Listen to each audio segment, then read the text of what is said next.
Veux-tu briser du péché le pouvoir? La force est en Christ, la force est en Christ. Si dans ton cœur tu veux le recevoir, la force est dans le sang de Christ. Alléluia, je suis fort, fort, oui, plus que vainqueur par le sang de Jésus. Je suis fort, fort, oui, plus que vainqueur par le sang de Jésus, mon sauveur. Veux-tu marcher toujours pur, triomphant? La force est en Christ. Pour te garder, Jésus est tout puissant. La force est dans le sang de Christ. Je suis fort, fort, oui, plus que vainqueur par le sang de Jésus. Je suis fort, oui, plus que vainqueur par le sang. Mettez-vous debout pour chanter avec moi. Veux-tu du ciel t'approcher chaque jour? La force est en Christ, la force avec Jésus, demeurer pour toujours. La force est dans le sang de Christ. Alléluia, je suis fort, oui, plus que vainqueur par le sang de Jésus. Je suis fort, oui, plus que vainqueur par le sang de Jésus. Veux-tu marcher toujours pur? Veux-tu marcher toujours pur, triomphant? La force est en Christ. Pour te garder, Jésus est tout puissant. La force est dans le sang de Christ. Alléluia, je suis fort, oui, plus que vainqueur par le sang de Jésus. Je suis fort, oui, plus que vainqueur par le sang de Jésus, mon sauveur. Je suis fort, oui, plus que vainqueur par le sang de Jésus. Je suis fort, fort, oui, plus que vainqueur. Mes yeux ont vu la gloire de Jésus-Christ, mon sauveur, qui remporte à la victoire sur la croix pour le pécheur. Le clairon a déjà sonné. Écoutez, soldats de Dieu, Jésus va de l'avant. Gloire, gloire, gloire, gloire, gloire. Gloire, gloire, alléluia, gloire, gloire, alléluia, gloire, gloire, alléluia, gloire, gloire, alléluia, Jésus va de l'avant. Mes yeux ont vu le calvaire et le bois qui est dressé, et j'entendis sa prière au cri de son cœur.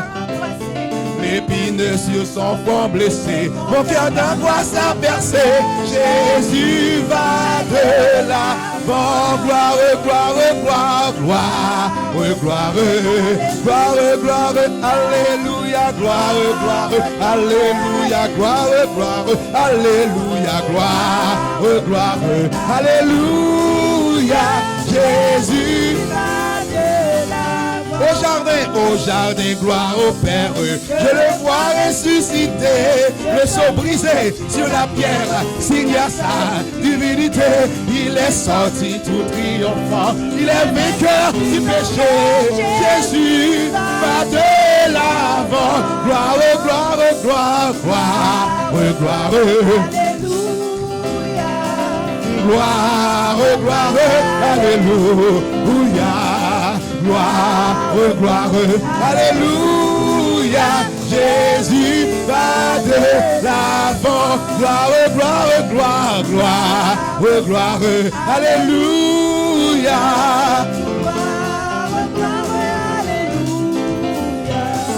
Gloire, gloire, alléluia, Jésus va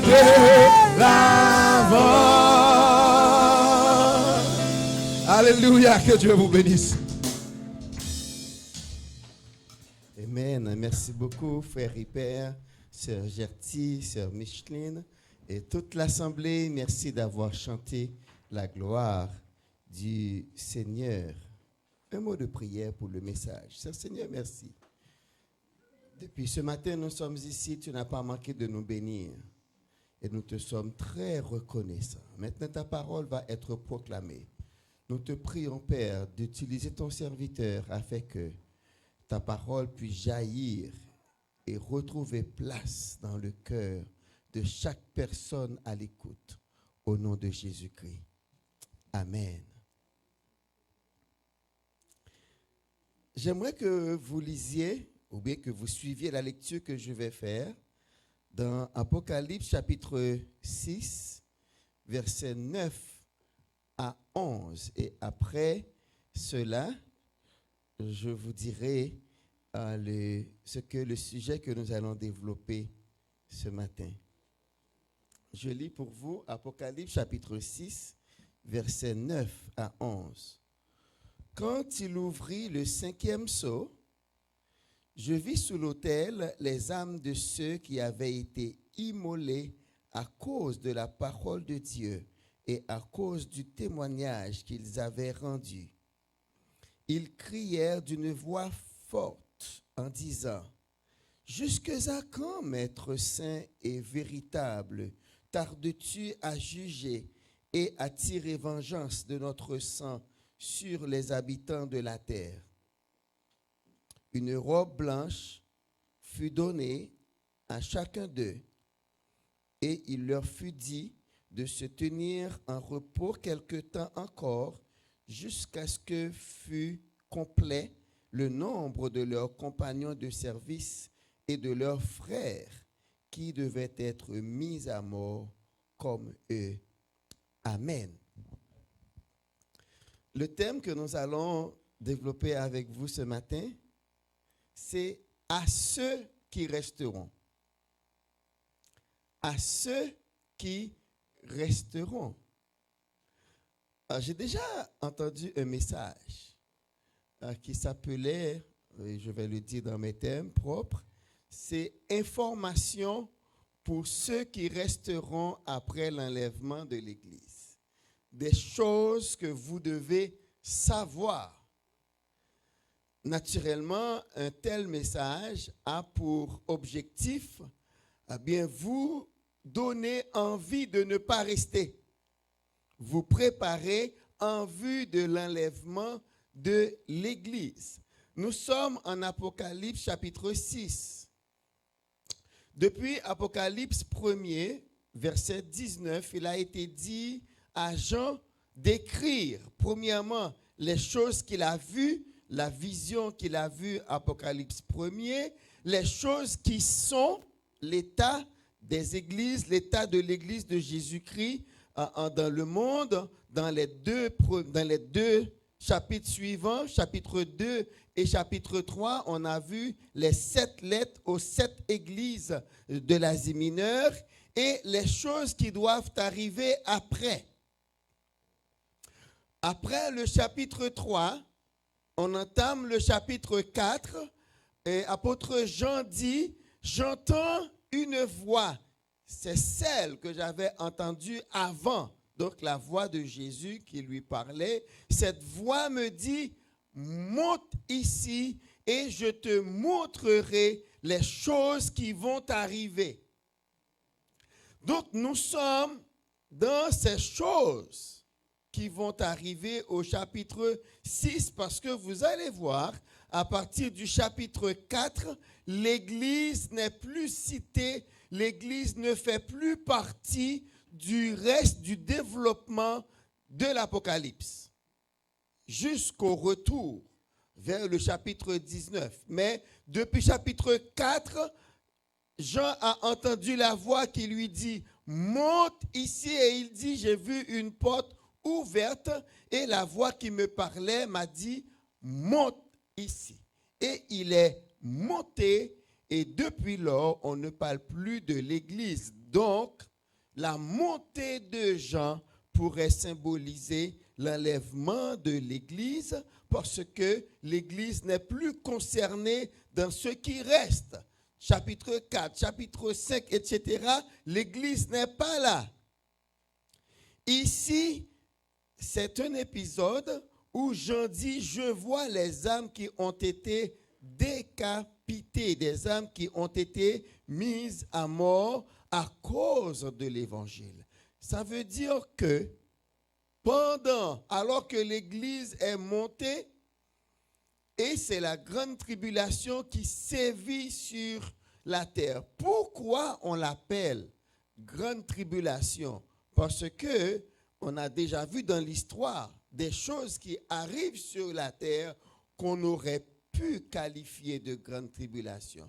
Mais la grande différence, et je pense que l'épisode de Covid nous l'a montré, c'est il y avait, oui, des choses. Il y a toujours eu des famines sur la terre. Il y a toujours eu des guerres sur la terre. Il y a toujours eu beaucoup de choses qui arrivent, mais c'était régional. Ça pourrait se passer dans un endroit, mais ça ne se passe pas dans d'autres endroits. C'était toujours régional. Ce qui va différencier la grande tribulation, c'est le fait que tout le monde, quel que soit l'endroit où vous vous situez sur la terre, vous allez être touché et en même temps. C'est ainsi que vont être les événements qui vont arriver pendant la grande tribulation. Quand on parle de famine, c'est partout. Quand on parle de guerre, c'est partout. Quand on parle de bêtes féroces, c'est partout et en même temps. Ces gens, c'est pour cela que j'appelle mon message à ceux qui resteront. Il y a quelque chose que j'ai observé dans la Bible et je vais partager avec vous. Vous savez, quand Dieu, dans son plan, décide de faire quelque chose et l'homme n'a pas suivi le plan de Dieu se réalise quand même. Mais l'homme qui n'avait pas suivi souffre. Il y a 3 épisodes où nous allons voir cela. Je ne vais pas vous le donner en ordre chronologique, mais je vais vous parler de Moïse, d'Abraham et de Jésus. Dans Exode 32, verset 15 à 19, Moïse était auprès de l'Éternel sur le mont Sinaï pour recevoir les tables de la loi. Les premières tables que Moïse avait reçues étaient l'œuvre de l'Éternel. Lui-même, il avait dessiné et réalisé les tables et lui, il avait écrit sur les tables. Je lis pour vous. Moïse retourna et descendit de la montagne, les 2 tables du témoignage dans sa main. Les tables étaient écrites des 2 côtés. Elles étaient écrites de l'un et de l'autre côté. Les tables étaient l'ouvrage, vous avez vu, de Dieu. Et l'écriture était l'écriture de Dieu, gravée sur les tables. Donc, ces premières tables de la loi que Dieu avait données à Moïse, selon Exode 32, versets 15 à 19, c'était l'œuvre de Dieu. Mais qu'est-ce qui va se passer? Quand Moïse, en descendant avec Aaron, entend un bruit en bas, Aaron a dit, « Ah, j'entends un cri. Probablement, c'est un cri de guerre. » Moïse dit, moi, je n'entends pas un cri de guerre. C'est là, hein? Le bruit que j'entends, c'est un peuple qui chante. Et vraiment, arrivé en bas, je m'excuse, ce n'était pas Aaron, c'était Josué. C'est là où Moïse va retrouver le peuple en adoration devant le veau d'or. Et la Bible dit, oui, je lis ici, il vit le veau et les danses, la colère de Moïse s'enflamma et il jeta de ses mains les tables et les brisa au pied de la montagne. Moïse avait les tables de Dieu en main. Mais la Bible dit, en voyant le peuple qui dansait devant le veau d'or, sa colère s'est enflammée et il a oublié ce qu'il avait en main. Il les a jetés et les tables se sont brisées. Maintenant, si on va dans Exode 34, pour reconstituer les tables, voyez ce que l'Éternel va dire à Moïse. Exode 34, versets 1 à 5. L'Éternel dit à Moïse, taille 2 tables de pierre, comme les premières, et j'y écrirai les paroles qui étaient sur les premières. Cette fois-ci, c'est toi, Moïse, qui va travailler. C'est toi qui va tailler les pierres. J'avais fait les premières, tu les as brisées. Maintenant, c'est toi qui vas les faire. Oui, je vais toujours écrire dessus. Mais le travail maintenant, c'est toi. Combien de jours Moïse avait pris pour faire ça, je ne sais pas. Mais le fait est que Dieu avait fait les premières, il les a brisées. Maintenant, Dieu dit, OK, pour rétablir toi-même, tu vas payer de ta force, de ton énergie, tu vas prendre ton temps, utilise tout ce que tu as, je ne sais pas, mais c'est toi.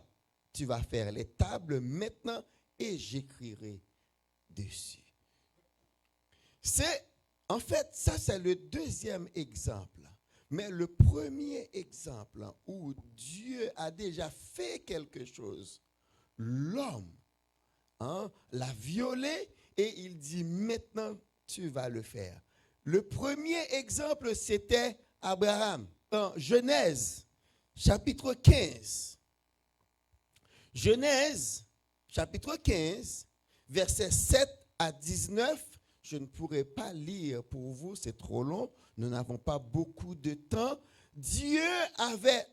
C'est important que je lise. L'Éternel lui dit encore, je suis l'Éternel qui t'a fait sortir d'Ur en Chaldée pour te donner en possession ce pays. Abraham répondit, Seigneur éternel, à quoi connaîtrai-je que je le posséderai? Et l'Éternel lui dit, prends une génisse de 3 ans, une chèvre de 3 ans, un bélier de 3 ans, une tourterelle et une jeune colombe. Abraham prit tous ces animaux, les coupa par le milieu et mit chaque morceau l'un vis-à-vis de l'autre. Mais il ne partagea point les oiseaux. Je suis au verset 12. Au coucher du soleil, un profond sommeil tomba sur Abraham et voici une frayeur et une grande obscurité vinrent assaillir. Et l'Éternel dit à Abraham, sache que tes descendants seront étrangers dans un pays qui ne sera point à eux. Ils y seront asservis et on les opprimera pendant 400 ans, mais je jugerai la nation à laquelle ils seront asservis. Allons au verset 17. Quand le soleil fut couché, il y eut une obscurité profonde et voici ce fut une fournaise fumante et des flammes passèrent entre les animaux partagés. En ce jour-là, qu'est-ce que nous lisons? Pouvez-vous lire avec moi? En ce jour-là, l'Éternel fit alliance avec et dit, je donne ce pays à ta postérité depuis le fleuve d'Égypte jusqu'au grand fleuve, au fleuve d'Euphrate. Donc, depuis Genèse 15, l'Éternel avait déjà passé l'alliance avec Abraham. Mais comme on nous a décrit ici, c'est ainsi que quand il y avait alliance, on le faisait ainsi. on coupait des animaux et on mettait les morceaux vis-à-vis les uns des autres. Et les deux protagonistes, les deux personnes qui veulent signer l'alliance passent à travers les morceaux. Ce qui signifiait que je sois traité de la même manière si j'arrive à violer cette alliance. C'est ce que cela signifiait. Mais il y a une particularité dans cette alliance entre l'Éternel et Abraham. Qu'avez-vous vu? Seul l'Éternel passait à travers les morceaux. Abraham dormait. Abraham dormait. Donc l'alliance, l'engagement, c'est seulement l'Éternel qui l'avait pris à l'égard d'Abraham. C'est ce qu'on appelle une alliance inconditionnelle. Comment Abraham va faire pour violer cette alliance et comment l'Éternel va réagir? Eh bien, Abraham devrait, à partir de ce jour, prendre Dieu comme son souverain. Il devrait marcher devant Dieu et soumettre chacun de ses projets à la volonté de Dieu. Mais qu'est-ce qu'il va faire au chapitre 16? Au chapitre 16, Abraham va violer l'alliance. Au lieu de rester fidèle à l'Éternel et de soumettre ses projets à l'Éternel, il va écouter la voix de Saraï qui va lui dire d'aller vers Agar afin que nous ayons un enfant. Et effectivement, Abraham est allé vers Agar, Ismaël est né. Ismaël est né, mais Dieu n'était pas d'accord. Dieu n'avait pas été content de la naissance d'Ismaël. Et vous savez comment Dieu a manifesté ce mécontentement? De deux manières.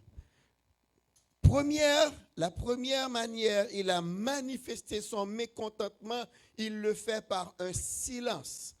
Allez regarder Genèse 16, verset 16 et Genèse 17, verset 1er. Regardez. Abraham, on peut lire ensemble. Abraham était âgé de 86 ans lorsqu'Agar enfanta. Maintenant, Genèse 17, verset 1er. Lorsqu'Abraham fut âgé de 19 ans, l'Éternel apparut à Abraham et lui dit, « Je suis le Dieu, marche devant ma face et intègre. » Ça fait quelle différence entre 90, 86 et 99? Dieu a manifesté son mécontentement dans un silence. Pendant 13 ans, il n'est pas apparu à Abraham. On pourrait dire en créole, pendant 13 ans, bon Dieu coupé fâché avec Abraham. Ça a duré 13 ans. Et quand il est venu lui parler, regardez ce qu'il lui a dit. Marche devant ma face et sois, parce que tu ne l'as pas été avant. Tu n'as pas été intègre dans l'affaire de Agar et Ismaël. Tu ne m'as pas été intègre. Sois intègre. C'est la première manière.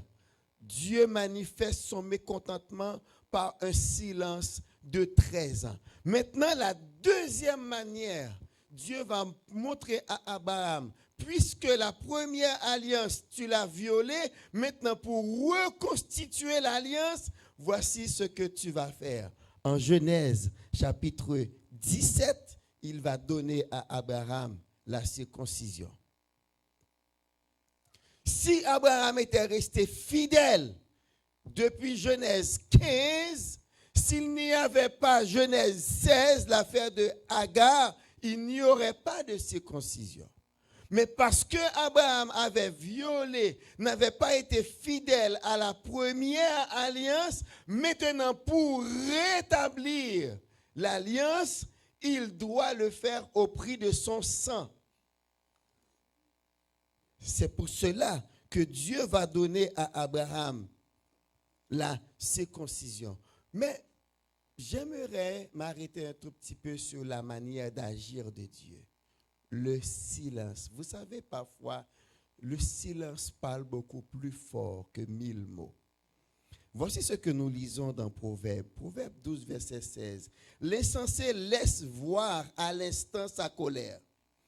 Mais celui qui cache un outrage est un homme prudent. Dieu n'a pas montré à Abraham qu'il était fâché, mais il l'a fait en silence. 13 ans de silence. Pas de relation, pas un mot. Proverbe 14, verset 16. Le sage a de la retenue et se détourne du mal, mais l'insensé est arrogant et plein de sécurité. On les appelle nuages sans eau. Proverbe 17, verset 28. L'insensé même, quand il se tait, passe pour sage. Celui qui ferme ses lèvres est un homme intelligent. Jacques 1, verset 19. Sachez-le, mes frères bien-aimés, ainsi que tout homme soit prompt à écouter et lent à parler et lent à se mettre en colère. Donc nous pouvons prendre ça de Dieu. Dieu était fâché contre Abraham, mais il ne lui a rien dit, seulement un silence de 13 ans. De même aussi, on ne sait pas ce qui s'est passé dans la vie d'Abraham pendant ces 13 ans. On ne sait pas. Mais Moïse va nous le dire plus tard, ce qui se passe dans sa maison, ça va être la persécution de Ismaël contre Isaac. La Bible dit quand Ismaël avait 16 ans, Isaac avait 2 ans. Et Ismaël molestait Isaac. Et c'est ce qui va faire que Abraham va chasser Agar et Ismaël de la maison. Parce que imaginez un jeune homme de 16 ans qui maltraite un petit de 2 ans. Et entre parenthèses, sachez que c'est ce qui demeure jusqu'à aujourd'hui. Jusqu'à aujourd'hui, entre les Arabes et le peuple d'Israël.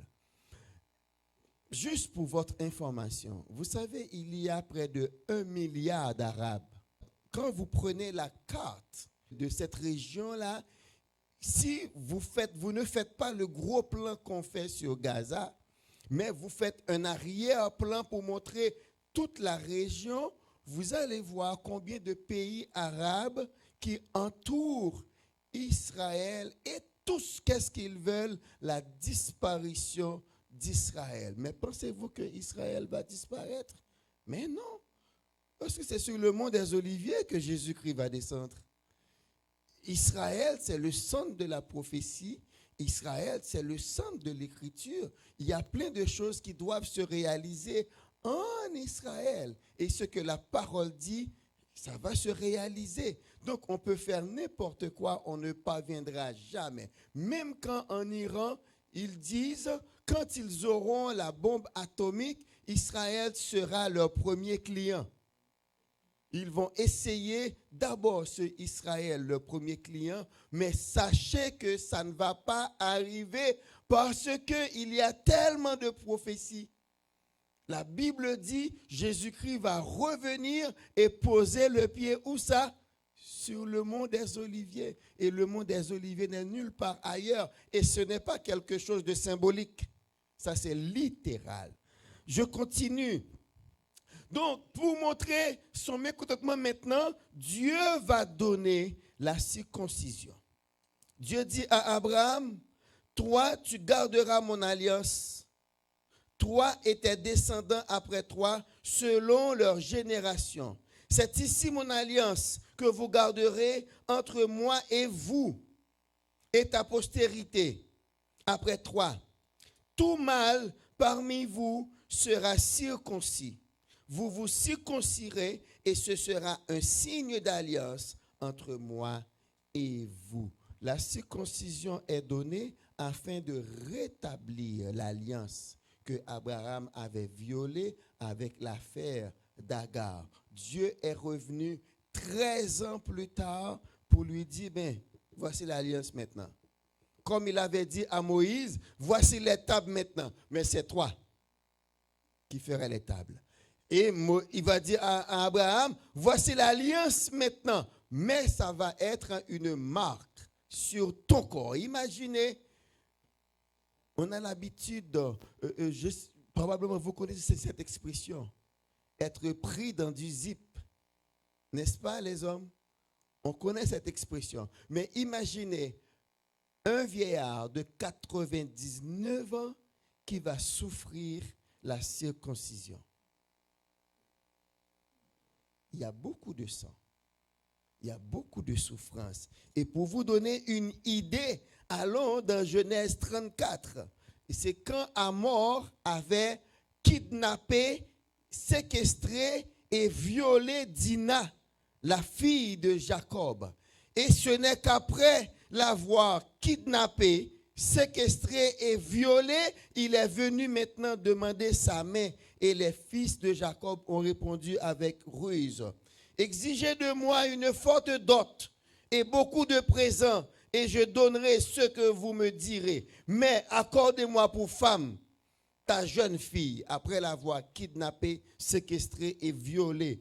Et les fils de Jacob ont dit trop tard, Siméon et Lévi. Trop tard. Et la Bible dit, ils ont répondu et parlaient avec ruse à Sichem et à Hamor, son père, parce que Sichem avait déshonoré Dina, leur sœur. Ils leur dirent, c'est une chose que nous ne pouvons pas faire, que de donner notre sœur à un homme incirconcis, car ce serait un opprobre pour nous. Nous ne consentirons à votre désir qu'à la condition que vous deveniez comme nous et que tout mâle parmi vous soit circoncis.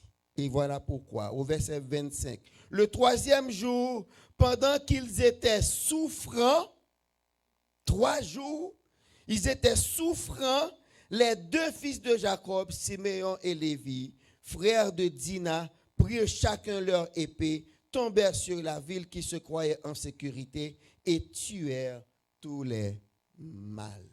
Ils ne pouvaient rien faire car ils souffraient. Imaginez Abraham. Et c'est à cette souffrance que Dieu a soumis Abraham afin de rétablir l'alliance. Parce que Abraham, tu avais violé la première, mais cette fois-ci, c'est avec ton sang qu'on va signer l'alliance et le signe restera sur toi. Pourquoi est-ce que je vous dis tout ça? Pourquoi je vous dis tout ça? Voilà pourquoi. Jésus est venu. On l'a rejeté. Jésus est venu. On l'a arrêté. On a fait un semblant de procès contre lui. Il a été condamné. Il a été à la croix. Il a souffert la croix. On l'a souffleté, injurié, battu pour vous et moi. À la croix, il a pardonné ces gens qui le bousculaient. Il a demandé pardon, mais il est mort à la croix et il est ressuscité. Maintenant, il dit, celui qui croit en moi vivra éternellement. Maintenant, nous avons le message, l'évangile de la grâce à proclamer. Tout le monde, vous pouvez venir sans rien payer et obtenir le salut de Dieu en Jésus-Christ. Est-ce que le monde l'accepte? Est-ce que le monde l'accepte? Voilà pourquoi nous disons à ceux qui resteront. Jésus-Christ a bien dit, je m'en vais et je reviendrai. Lorsque je reviendrai, je vous prendrai avec moi, afin que là où je suis, vous y soyez aussi. Voici la promesse de Jésus-Christ, c'est de revenir nous chercher. Mais est-ce que tous l'attendent? Est-ce que tout le monde l'attend? Qu'est-ce que vous faites de la mort de Jésus-Christ? Eh bien, si vous continuez dans votre incrédulité, si vous écoutez le message de la grâce qui vous invite à venir sans rien payer et obtenir la vie éternelle, si jusqu'à présent vous refusez, eh bien Jésus-Christ va revenir. Il va appeler son église, mais vous resterez. Oui, vous êtes à l'église, il y en a à l'église qui resteront. Il y en a qui sont à l'église ici, cette personne maintenant, qui ne monteront pas. C'est à vous que je parle. Vous resterez. Le salut, c'est toujours Jésus qui sauve. Si vous ne prenez pas l'évangile au sérieux, Jésus-Christ viendra, il appellera les siens. Vous ne ferez pas partie des siens et vous resterez. Et là, tous ceux-là qui voudront être sauvés, qui voudront garder le message et le témoignage de Jésus-Christ, vous allez être martyrisés. Je ne voudrais pas que cela vous arrive. Dès maintenant, prenez Christ au sérieux. Prenez Christ au sérieux. C'est quoi prendre Christ au sérieux?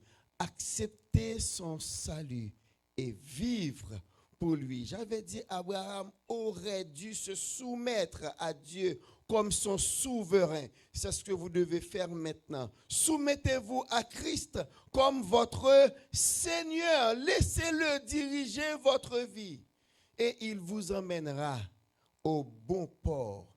Mais si vous refusez de le faire, vous ne prenez pas l'évangile au sérieux, même quand c'est dans votre bouche, mais ce n'est pas dans votre cœur, ça ne se manifeste pas dans votre vie, eh bien, le Seigneur va venir.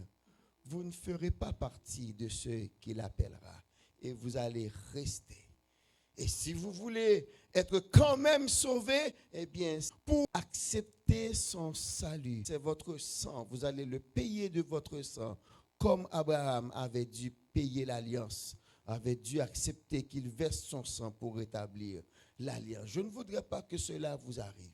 Et ceux-là qui nous écoutent maintenant, acceptez Christ comme votre sauveur et votre Seigneur. Vous qui êtes ici à l'église Béret, prenez Christ au sérieux.